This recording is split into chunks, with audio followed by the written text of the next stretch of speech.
इतने दिन कहाँ थी मनीषा?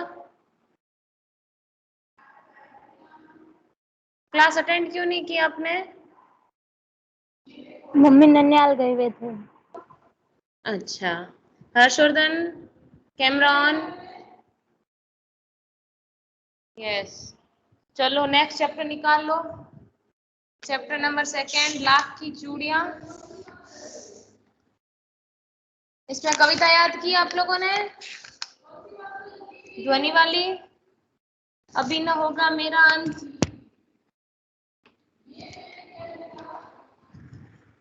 अभी अभी तो आए हैं मेरे मन में मृदुल वसंत, अभी न होगा मेरा अंत। याद किया प्रियांशी? ढंग से याद है बेटा? अब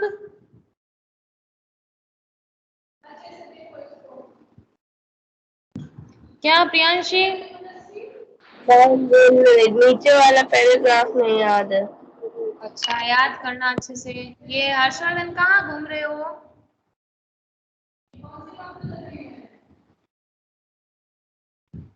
यस मनीषा, बुक्स ले ली आपने?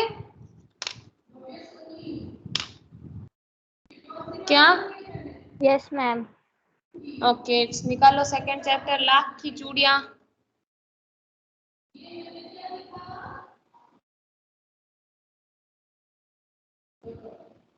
ओपन हो गया? Yes ma'am. Yes, okay.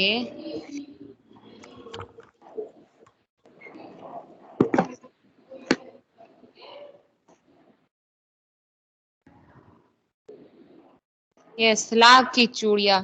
सारे गांव में बदलू मुझे, अब ये लेखक कह रहा है। लेखक का नाम क्या है? कामता नाथ। अब कामता नाथ कह रहा है कि सारे गांव में बदलू मुझे सबसे अच्छा आदमी लगता था, क्योंकि वह मुझे सुंदर सुंदर लाख की गोलियां बनाकर देता था। गोलियां कैसी? कंचे देखे? क्या खेले हैं क्या कंचे? हाँ, तो वैसी ही लाख की गोलियां बनाकर बदलू है वो देता था। मुझे अपने मामा के गांव जाने का सबसे बड़ा चाव यही था कि जब मैं वहां से लौटता था तो मेरे पास ढेर सारी गोलियां होती, रंग बिरंगी गोलियां जो किसी भी बच्चे का मन मोह ले। वैसे तो मेरे मामा के गांव का होने के कारण मुझे बदलू मामा कहना चाहिए, परंतु मैं उसे बदलू मामा न कहकर बदलू काका कहा करता था, जैसा कि गांव के सभी बच्चे उसे कहा करते थे। अब हम जब छोटे होते हैं, जैसे बड़ों का सुनते हैं, वो सब बोलने लग जाते हैं। तो वो बचपन से ही लेखक ने भी बदलू काका ही सुना, तो वो भी बदलू काका कहने लगे। लेकिन उसके मामा जी थे। बदलू का मकान कुछ ऊंचे पर बना था, बहुत ऊंचा बना हुआ था। मकान के सामने बड़ा सा सहन था। सहन मतलब आंगन था बड़ा सा, जिसमें एक पुराना नीम का वृक्ष लगा था। उसी के नीचे बैठकर बदलू अपना काम किया करता था। बगल में भट्टी धकती रहती, जिसमें वह लाख पिघलाया करता था। सामने एक लकड़ी की चौखट पड़ी रहती, जिस पर लाख के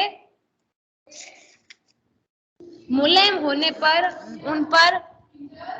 होने पर वह उसे सलाख के समान पतला करके चूड़ी का आकार देता। सलाख के समान मतलब छड़ के समान, छड़ जैसा पतला करके, एकदम पतला बारीक करके उसको चूड़ी का आकार मतलब गोल गोल चूड़ियों का आकार देता। पास में चार छह विभिन्न आकार की बेलन नुमा मुंगेरियां मतलब लकड़ियां थी। ये दिख रही है, ये लकड़ी जिस पर वो चूड़ियां पहना रहा है, इसको मुंगेरी बोलते हैं। तो ये क्या करता था, वो कैसे आकार की थी, मतलब यहाँ से मोटी फिर पतली पतली पतली होती जाती। चूड़ियां भी ऐसे आती है ना, छोटी फिर मीडियम साइज फिर पतली, मतलब अलग अलग साइज की आती है। तो वैसे ही वो जो मुंगेरिया था, वो जो लकड़ी थी वो ऐसी थी, मतलब ट्रायंगल की जैसे, जिसकी साइज ट्रायंगल की तरह थी। वो कॉर्नर में जाके तिकोनी हो जाती थी और बाकी साइड में मोटी होती जाती थी, और आगे कुछ पतली और पीछे से मोटी होती। लेखक की चूड़ी का आकार देकर वह लाख की चूड़ी का आकार देकर वह उन्हें मुंगेरियों पर चढ़ाकर गोल और चिकना बनाता, और तब एक एक कर पूरे हाथ की चूड़ियां बना चुकने के पश्चात वह उन पर रंग करता।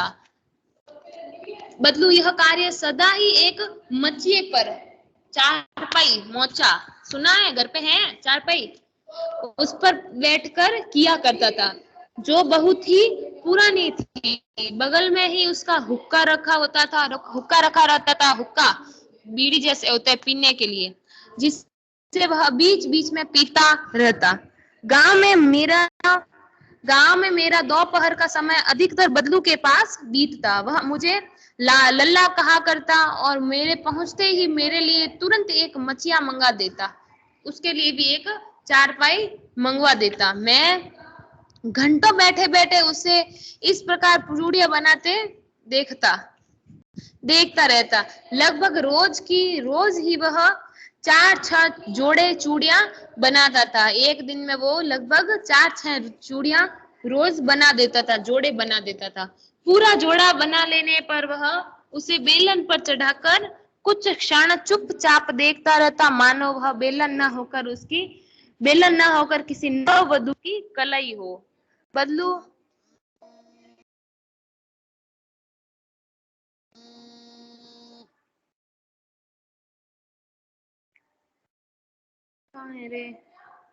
बदलू मनिहार था, मतलब चूड़ी बनाने वाला।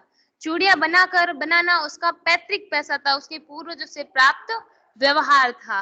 वास्तव में वह बहुत ही सुंदर चूड़ियां बनाता था। उसकी बनाई हुई चूड़ियों की खपत भी बहुत थी।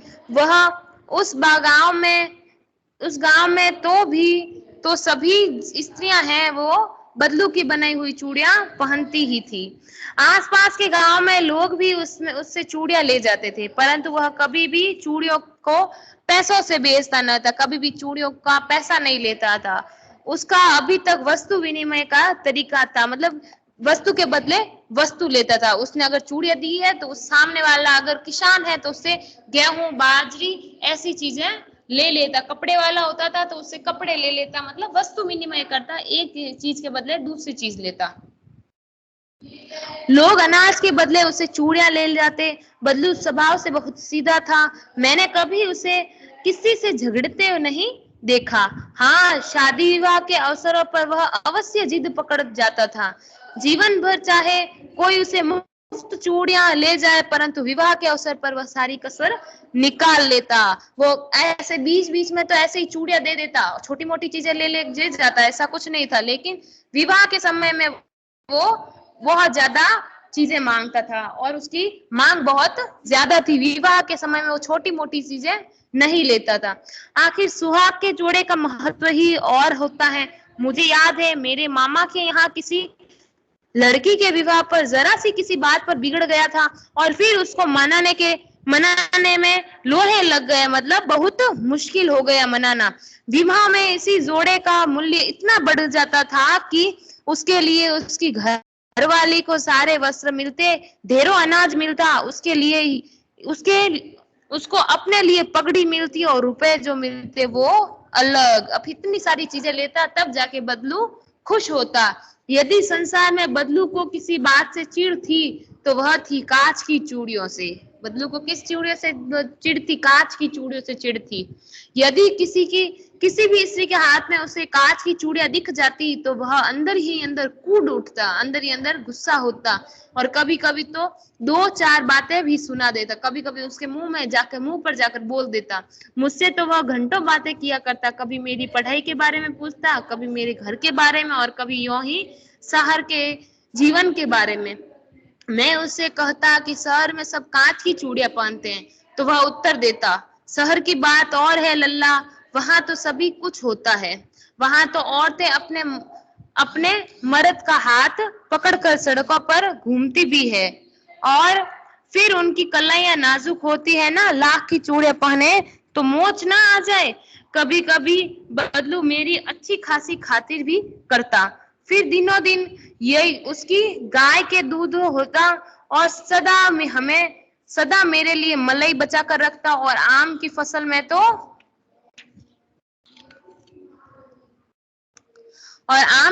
में तो मैं रोज ही उसके यहाँ से 2-4 आम खा आता।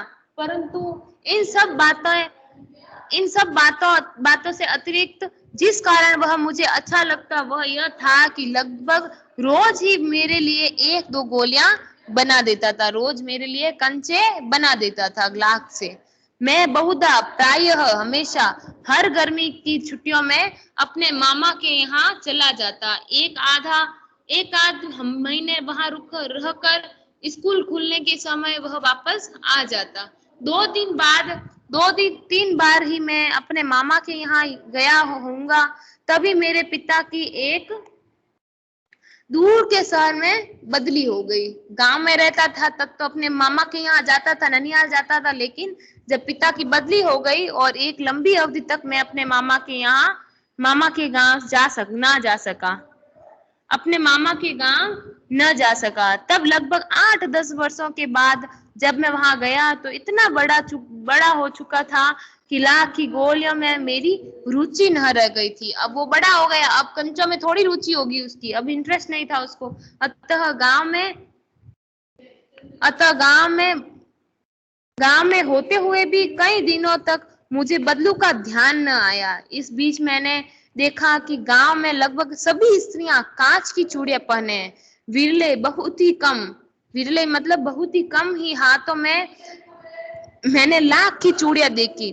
तब एक दिन सहसा मुझे ध्यान आया। तब एक दिन अचानक ही मुझे बदलू याद आया।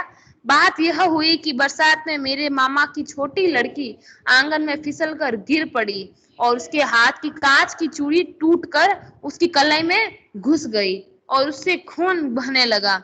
मेरे मामा उस समय घर पर न थे, मुझे भी उसकी मरहम पट्टी करनी थी पड़ी। तभी सहसा मुझे बदलू का ध्यान आया और मैंने सोचा कि उससे मिल आऊं। अतः शाम को मैं घूमते घूमते उसके घर चला गया। बदलू वहीं चबूतरे पर नीम के नीचे एक खाट पर लेटा था। नमस्ते बदलू काका, मैंने कहा। नमस्ते भैया, उसने मेरी नमस्ते का उत्तर दिया। उठकर खाट पर बैठ गया, परंतु उसने मुझे पहचाना नहीं और देर तक मेरी ओर निहारता रहा, मुझे देखता रहा। मैं हूँ जनार्दन काका, आपके पास से गोलियां बनवा कर ले जाता था। मैंने अपना परिचय दिया। बदलू फिर भी चुप रहा, मानो वह अपने स्मृति मतलब यादों के पटल पर अतीत के चित्र उतार रहा हो। और तब वह एकदम बोल पड़ा, आओ आओ लल्ला, बैठो। बहुत दिनों बाद गांव आए। हाँ, इधर आना नहीं हो सका काका, मैंने चारपाई पर बैठते हुए उत्तर दिया। कुछ देर फिर शांति रही। मैंने इधर उधर दृष्टि दौड़ाई, न तो मुझे उसकी मचिया ही नजर आई, न ही भट्टी। आजकल काम नहीं करते काका, मैंने पूछा। नहीं लल्ला, काम तो कई साल से बंद है। मेरी बनाई हुई चूड़ियां कोई पूछे तब तो। अब वो कह रहा है मेरी बनाई हुई चूड़ियां कोई लेता भी नहीं है, कोई पूछता भी नहीं है, तो मैं क्या करूं। गांव गांव में कांच का प्रचार हो गया है। गांव गांव में सब जगह कांच की चूड़ियां पहनने लग गए। अब तो लाख की चूड़ियां पहनते ही नहीं है। वह कुछ देर चुप रहा, फिर बोला, मशीन युग है ना यह लल्ला, आजकल सब काम मशीन से होता है। खेत भी मशीन से जोते जाते हैं, और फिर जो सुंदरता कांच की चूड़ियों में होती है, लाख में कहाँ संभव है। लेकिन कांच बड़ा खतरनाक होता है, बड़ी जल्दी टूट जाता है, मैंने कहा। नाजुक तो फिर होता ही है लल्ला। अब ये बदलू वापस बोल रहा है कि नाजुक तो होता ही है लल्ला। कहते कहते उसे खांसी आ गई और वह देर तक खांसता रहा। मुझे लगा उसे दमा है। अवस्था के साथ साथ उसका शरीर ढल चुका था। उसके हाथ पर और माथे पर नसें उभर आई थी, मतलब नसें दिखने लग गई थी। जाने कैसे उसने मेरी शंका भाप ली, जाने कैसे उसको पता चल गया कि मैंने उसके बारे में ये सोचा कि उसको दमा है। दमा, फिर वो बदलू काका कहता है, दमा नहीं है मुझे, फसली खांसी है। फसली मतलब मौसम के हिसाब से खांसी हो गई है। यही महीने 2 महीने से आ रही है, 10-15 दिन से ठीक हो जाएगी। मैं चुप रहा। मुझे लगा उसके अंदर कोई बहुत बड़ी व्यथा छिपी है। व्यथा मतलब कोई बहुत बड़ी पीड़ा है, दुख है। मैं देर तक सोचता रहा कि इस मशीन युग ने कितने हाथ काट दिए। कुछ देर फिर शांति रही, जो मुझे अच्छी नहीं लगी। आम की फसल अब कैसी है काका? कुछ देर पश्चात मैंने बात का विषय बदलते हुए पूछा। अच्छी है लल्ला, बहुत अच्छी है, उसने लहक कर उत्तर दिया।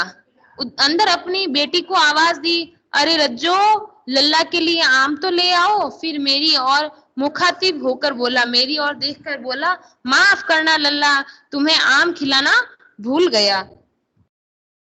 नहीं नहीं काका, आम तो इस साल बहुत खाए। वाह वाह, बिना आम खिलाए कैसे जाने दूंगा तुमको। अब वो बदलू काका कह रहा है, तुम्हें बिना आम खाए तो मैं जाने नहीं दे सकता। मैं चुप हो गया। मुझे वे दिन याद हो आए जब वह मेरे लिए मलाई बचा कर रखते थे। गाय तो अच्छी है ना काका, मैंने पूछा। गाय कहाँ है लल्ला, 2 साल हुए बेच दी, कहाँ से खिलाता। इतने में रज्जो उसकी बेटी अंदर से एक डलिया में ढेर से आम लेकर आई। डलिया मतलब वो छाबड़ा होता है ना, उसके अंदर घास का बना हुआ, उसके अंदर वो आम डालकर लेकर आई। यह तो बहुत है काका, इतने आम इतने कहाँ खा पाऊंगा, मैंने कहा। वाह वाह, वह हंस पड़ा। अब बदलू है, वो हंस पड़ा, हंसकर बोला, शहर ही ठहरे ना, तुम तो शहर के हो। मैं तुम्हारी उम्र का था तो इसके चुगने आम, चौगुने आम एक वक्त में खा जाता। मैं जब तेरी एज का था तब ऐसे तो चार चार डलिया मतलब 4 कुंडे आम में तो खा जाता था एक वक्त में, एक समय में। आप लोगों की बात और है, मैंने उत्तर दिया। अच्छा बेटी, लल्ला को 4 5 आम छांट कर दे दो, सिंदूरी वाले देना। देखो लल्ला कैसे है, इसी साल यह पेड़ तैयार हुआ है। रज्जो ने 4 5 आम अंजुली में, अंजुली मतलब ऐसे हाथ करके निकाल कर दिए, बढ़ा दिए। आम लेने के लिए मैंने हाथ बढ़ाया तो मेरी निगाह एक क्षण के लिए उसके हाथ पर ठिठक गई। गोरी गोरी कलाइयों पर लाख की चूड़ियां बहुत ही फब रही है, मतलब जच रही है। बदलू ने मेरी दृष्टि देख ली और बोल पड़ा, यही आखिरी जोड़ा बनाया था। जमींदार साहब की बेटी के विवाह पर 10 आने पैसे मुझको दे रहे थे, मैंने जोड़ा नहीं दिया, कहा शहर से ले आओ। उसने बोला कि जब मैंने ये आखिरी चूड़ियां मैंने बनाई है, जो अब जो मैंने किस लिए बनाई थी, जमींदार के बेटी के लिए बनाई थी, लेकिन वो मुझे पैसे कम दे रहा था तो मैंने उसको बोल दिया, जाओ शहर से लेकर आ जाओ। तो ये चूड़ियां मेरी ऐसी की ऐसी पड़ी है, तो अब ये मेरी बेटी पहन रही है। मैंने आम ले लिए और खाकर थोड़ी देर पश्चात चला आया। मुझे प्रसन्नता हुई कि बदलू ने हार कर भी हार नहीं मानी थी। उसका व्यक्तित्व कांच की चूड़ियों जैसा न था कि आसानी से टूट जाए। मतलब उसकी जो चूड़ियां थी वो बहुत अच्छी थी, और उसका जो वो खुद था वो बहुत अनुभवी था, उसको भी पता था। लेकिन उसका जो व्यक्तित्व था, उसका जो जीवन था, वो कांच की चूड़ियों जैसा कच्चा नहीं था कि एकदम से पड़ते ही नीचे टूट जाए। उसकी चूड़ियां तो बहुत अच्छी थी। लाख की चूड़ियां थोड़ी मजबूत आती है कांच की चूड़ियों से। अंडरस्टैंड? Yes yes. तो आपको चैप्टर समझ में आया ये सारा? Any problem? No ma'am. No ma'am. Okay बेटा, यस चैप्टर अपने आप पढ़ोगे। और मनीषा, कविता याद करोगी, उन्मुक्त, ये हम पंछी उन्मुक्त गगन के, यही है? नहीं, ध्वनि वाली, सॉरी। अभी न होगा मेरा अंत, कविता याद करोगे, ठीक है? Yes ma'am. कल आपने निबंध अपने आप लिखने का बोला था ना? हाँ बोला था। मैंने महाशिवरात्रि पर लिखा। अच्छा लिखा है।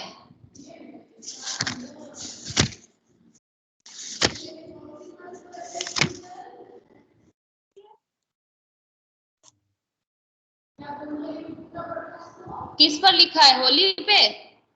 महाशिवरात्रि पे। अच्छा, महाशिवरात्रि पे लिखा। ज्यादा बड़ा नहीं लिखना है अपन को, बस मेन टॉपिक लिखना है। मैम इतने ही लिखा। अच्छा ठीक है। प्रियांशी आपने लिखा? मैंने कविता से तक किया। अच्छा ठीक है, आगे कर लेना। ओके। अच्छा, मानस मनीषा ने भी कर लिया, वेरी गुड। ओके बेटा।